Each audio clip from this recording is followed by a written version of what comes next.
Hey guys, Coach Ben here, bigbenchas.com. And I want to offer you a little bit of a different insight on your leg drive today. All right, I want to show you how the bench press actually relates more to a squat than anything. All right, so that's why benching actually becomes a difficult movement to perform after a squat day, because you are using similar muscle groups. Of course, it's a total body movement. All right, so when you get fatigued from squats, it can potentially carry over to your bench press. And a lot of people don't realize that exchange because they're just not getting what they should be out of their legs. Okay, so I'm going to show you a little bit different way to go about it. All right, more of a open up type of hips, using your hip tension more versus leg extension. So you may have heard that when you're benching, all right, you want to extend through the floor, kind of like this push, like I'm doing a leg extension on the floor. That type of motion, that's all good, right? That's going to keep you tight. That's going to give you some push back into the bar, right? It's not a bad thing, but you can certainly perform it in a more optimal way, all right? And that would be getting your feet out. You know, think about how you would squat. Do you squat narrow like this with your toes pointed straight forward? Probably not the case, right? Or am I going to get out into a little bit of a wider position so I have a little more stability?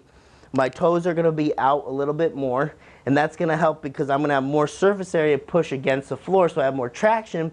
Plus, now I can actually open up my hips and get my hips more involved. Whereas being in close here, doing this leg extension pattern, it's hard to kind of get any hip tension, right? But if I'm here, boom, I can really drive out and engage my hips and then push back. So it's all the same things we talked about with squatting, right? Spreading the floor, driving the knees out, pushing back. It's really pretty much the same thing. So I'm going to show you what that looks like here. So many lifters will get in this type of position. Yeah, their feet are flat, right? Which is all good, but they're doing like a leg extension. And this isn't bad. You can see I'm getting some sort of drive. My leg drive is heavily coming from my quads here, okay? But you can see if someone pushed me, I'm going to be shaking like a leaf. Very hard to get my hips engaged in this position, okay? I'm using a lot of quads, but in terms of controlling the weight, it's just really hard to do that because I'm not really getting my hips involved. Like I could push out and squeeze my ass, but I'm not really getting my hips involved. As opposed to boom, boom, being out here, right? Open my toes a little more like a squat position, drive the knees out, push back. All right, so much more activation across my whole lower body.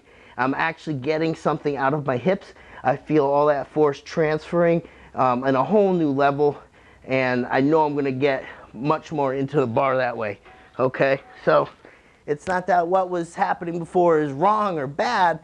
It's just not optimal, and you should feel the difference right away if you make that small change, okay?